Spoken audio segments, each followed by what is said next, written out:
Hey everybody, Pat Fenner from Breakthrough Homeschooling, and it's good to see you.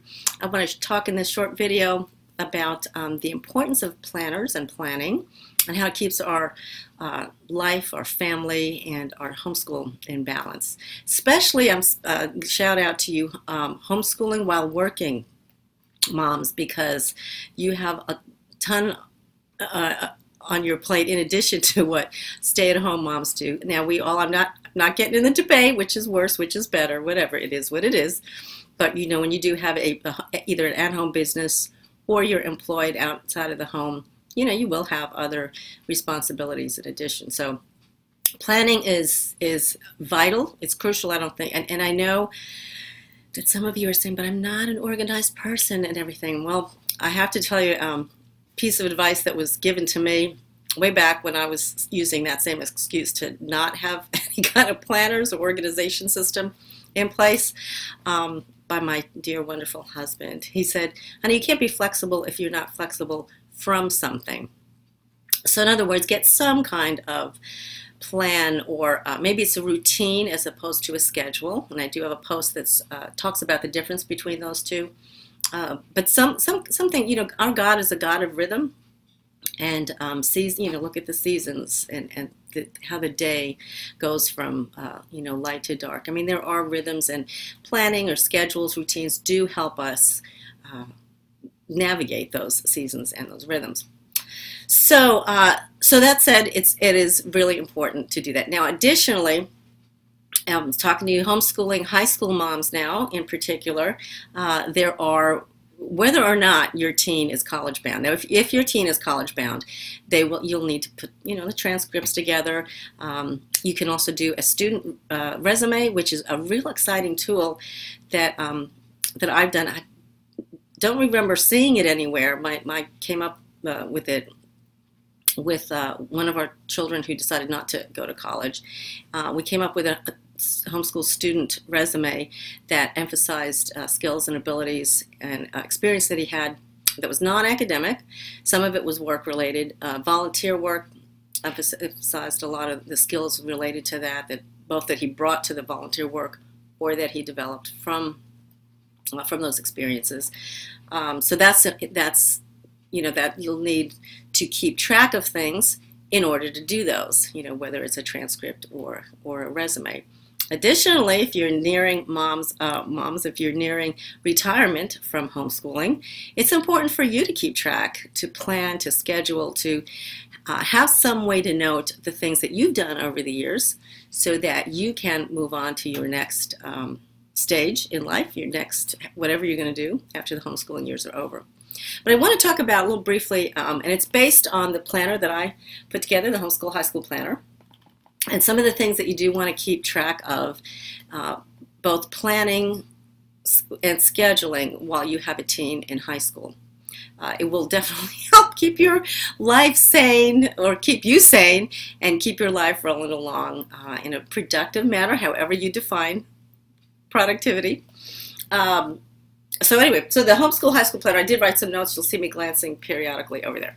So the Homeschool High School Planner has, of course, the normal calendar month. I don't know if you can see this. The room is really sunny today, which is wonderful. We've had a lot of rain. Anyway, it's got the monthly and weekly things, like any calendar and planner would. But I also have in here books read, so you can keep track of independent reading that your teen does, and however you want to assign that, whether you assign a certain amount of books or pages or whatever you do. All these scheduling and planning sections I want you to find freedom in there, that you can tweak them and adapt them and use them in a way that will benefit you and your homeschool and your teen.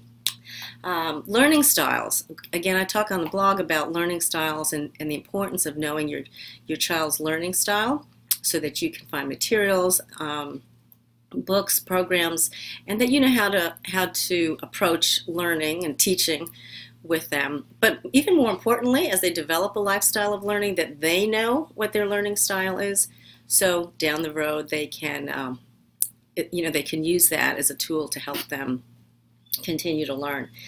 There's also information in here to keep track of a gap year should your teen decide to do that. I know back in the day when I was going to college, you take a year off from high school. You went right into college because, God forbid, it might mean you don't go back to college. But now things are a little different. You got to kind of roll with the times. College, costs have just skyrocketed. They're through the roof. And depending on what your teen's interests and bends are, might not be necessarily the next step for them. So a gap year is a time that students can find out where other options for themselves in terms of furthering their education. Doesn't mean they're spending a year on the couch watching YouTube and eating potato chips. That's not a gap year. A gap year has to have a plan. So anyway, there's room for that in here. A record of volunteer services. Your teen can learn a lot from volunteering, as you can too, Mom, and sometimes volunteering with them is a great bonding experience. It's wonderful and a good way for you to make friends too that may not be homeschooling friends, out in the real world kind of thing. So you can keep tabs of that here too. And then finally, of course, a year-end summary, including a section of what do you want to do different next year. Now, this book is primarily geared towards high schoolers, but if you have an advanced middle schooler that would benefit from this, you definitely can use this to get started and recording their experiences and their activities and learning and all that.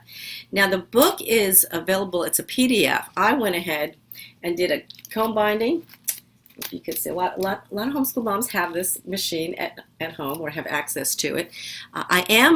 And I'll put the information once I get that. I am going ahead and looking into a publisher who will make it available in a ring-bound form, and so that you can just buy it directly like that. So right now it's not available that way. I'll update this post with the links when I have that available for you. So at the end of the day, it's important to plan. It's important to schedule or routine, decide what works best for your family. But why? I guess the question is, why is that so important?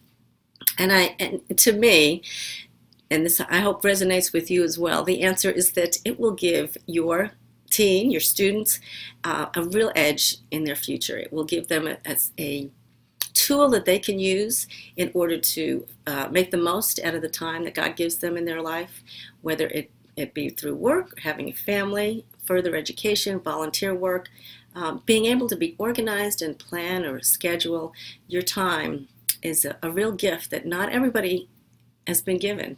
And we as homeschoolers can incorporate that with just life, with our teens. And they don't have to go and graduate and buy a course online about time management or productivity. We can teach that to them, standing next to them as we walk by the wayside and walk down the road and things like that. So let me encourage you to get a plan, get a schedule, get a routine. Think about what makes sense to your family, for what you're doing, what will fit in, and what you'll use. That's the biggest key takeaway to me that I want you to have today from this short video is, what will you use? Because all the best planners in the world will come to nothing if you don't use them. Put them into practice, put them into play. So that's all I got for you today. Happy planning. If you have any questions or comments, please either leave them in the comments below, depending on where you're watching this. I'd love to hear from you, and I definitely will read and respond to your comments. And if you have any questions, you can feel free to reach out to me at help@breakthroughhomeschooling.com. And I look forward to seeing you in the next video. Take care. Bye-bye.